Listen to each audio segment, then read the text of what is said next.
Mahalla zaldan qadriyatlar beshigi deya e'tirof etiladi. Unda odamlarning o'zaro hamjihat yashashi, mamlakat ertasi uchun yakdillik bilan harakat qilishi mujassam. Shu jihatdan bugun Namangan viloyatida kambag'allikni qisqartirish, muammolarni joyida bartaraf etish, ijtimoiy daftarda turgan oilalarni har tomonlama qo'llab-quvvatlash, ularning bandligini ta'minlash, kasb-hunarga o'qitish bo'yicha samaradorlikka erishilmoqda. 2025-yil yakunida kambag'allik darajasi 2,5% ga tushirildi. Bunga o'z-o'zidan erishilmadi.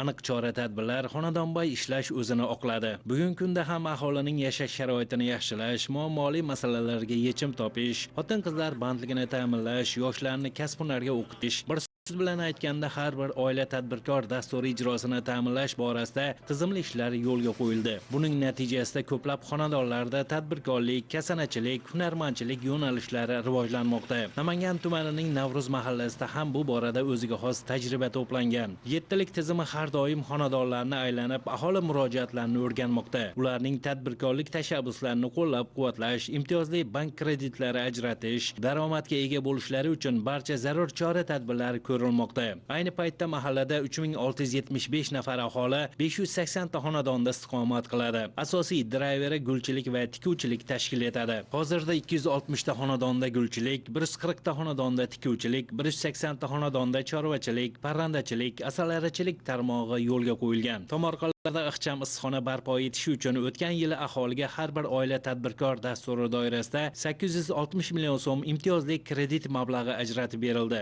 Buning natijasida mavjud 11 ta oila kambag'allik reyestrdan chiqarildi. Namangan tuman Navruz mahallamizda gulchilikni ko'paytirish maqsadida hozir Qo'qon qishloq mahallasidan hurmatli prezidentimizning qarorlariga asosan yoshlarimizga 5 gektar yer maydoni ajratib berildi. Issiqxona qurish jarayoni ketyapti. Bunda 130 ta bola bandligi ta'minlandi. Kelgusida suv tarmog'imizni yangilash loyihasi bor. Hozir loyiha tasdiqlandi.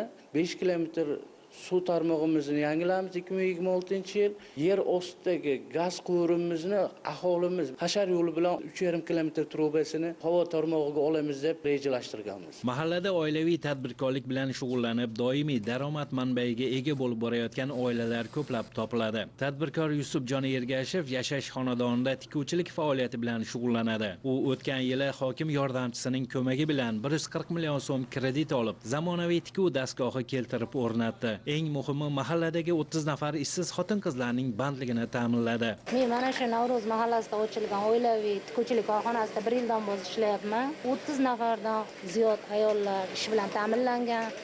Biz oilamizga yordam berayotganimizdan xursandmiz. Bir kunda men 350 turistga zamok o'rnataman. Mana shu mahsulotimiz bitguncha mana shu yerdagi ayollarimiz hammalarini qo'llaridan birma-bir o'tadi. Biz mana shunday zamonaviy dastgohlarda ishlayotganimizdan xursandmiz. Mahallada yettilik tizimi faoliyati yo'lga qo'yilgandan beri aholi muammolari tegishliligi bo'yicha joyda o'rganilib, bartaraf etilishiga erishilyapti. Buning natijasida oilalar farovonligi ta'minlanib, imkoniyatlar oshmoqda. Ko'p yillardan beri gulchilik faoliyati bilan shug'ullanib kelayotgan xususiy tadbirkor Ibrohim Muhiddinov ham hokim yordamchisining ko'magi bilan 300 million so'm imtiyozli kredit evaziga mahallada joylashgan texnikumning bo'sh turgan 60 sotixli yer maydonida issiqxona barpo etib, 30 xildan ortiq gul ko'chatlarini yetishtirmoqda. Gul ko'chatlari asosan mart oylaridan savdoga chiqib, respublikamiz viloyatlari va qo'shni Qirg'iziston, Tojikiston respublikalariga yetkazib berilmoqda.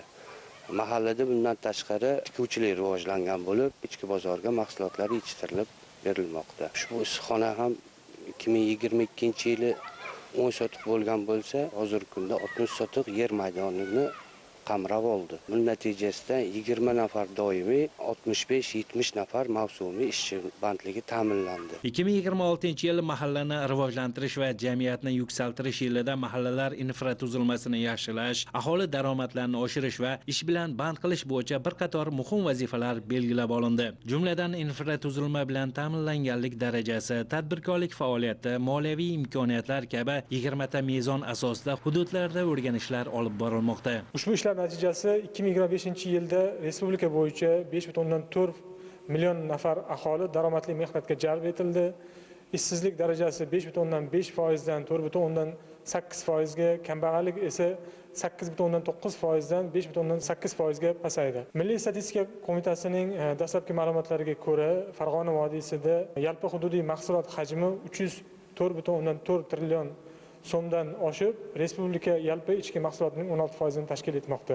2017-2025 yillar mobaynida olib borilgan islohotlar natijasida Farg'ona vodiysi yalpi hududiy mahsulotida real o'sish 72,2% ni tashkil etib, bu davr mobaynida 64,5 trillion so'mdan 304,4 trillion so'mga yetgan. O'zbekistonda mahallalarni rivojlantirish davlat siyosatining ustuvor yo'nalishlaridan biriga aylandi. So'nggi yillarda aholining turmush sharoitlarini yaxshilash, infratuzilmani modernizatsiya qilish va daromadlarni ko'paytirish bo'yicha keng ko'lamli ishlar olib borilmoqda. 2026-yil davomida respublika bo'yicha 1 million aholini doimiy ish bilan ta'minlash, shundan Farg'ona vodiysida 264 ming aholi, 181 ming oilani kambag'allikdan chiqarish, shundan Farg'ona vodiysida 51,5 ming oila kambag'allikdan xoli mahallalar sonini 2,5 barobarga oshirib 3,5 mingga yetkazish, shundan Farg'ona vodiysida 1071 ta mahalla ishsizlik va kambag'allik darajasini respublika bo'yicha 4,5% ga tushirish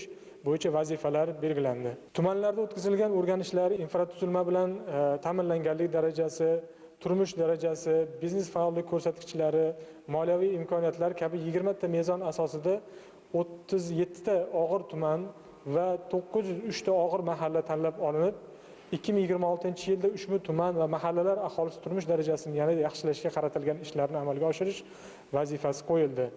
Xususan, Farg'ona vodiysida 8 ta og'ir tuman, jumladan Andijonda 3 ta, Farg'onada 3 ta, Namanganda 2 ta va 209 ta og'ir mahalla, jumladan Farg'onada 129 ta, Andijonda 52 ta va Namanganda 32 ta mahallalar tanlab olindi. Shuningdek, 33 ta tuman, Farg'ona vodiysida jami 8 ta va 330 ta mahallada yangi O'zbekiston qiyofasini shakllantirish bo'yicha rejalar qo'yildi. Belgilangan rejalardan kelib chiqib 2026-yilda mahallalar infratuzilmasini rivojlantirish uchun jami 20 trillion, shundan 12 trillion so'm to'g'ridan to'g'ri og'ir tuman va mahallalarga yo'naltirishi, respublika byudjetidan mahalliy byudjetlarga qaytariladigan mablag'lar hajmi 2 barobarga oshirilib, 4,2 trillion so'mga yetkazilishi belgilangan. Darhaqiqat yurtimizda aholining ehtiyojmand qatlamini kambag'allikdan chiqarish, ijtimoiy faol munosabatlarni tartibga solish, bandlik muammolarini hal etish davlatimiz siyosatining ustuvor yo'nalishlaridan biriga aylangan. Zero bunday keng ko'lamli islohotlar aholining turmush madaniyatini yuksaltirish bilan birga hududlarni ijtimoiy-iqtisodiy rivojlantirishda muhim asos bo'lib xizmat qiladi.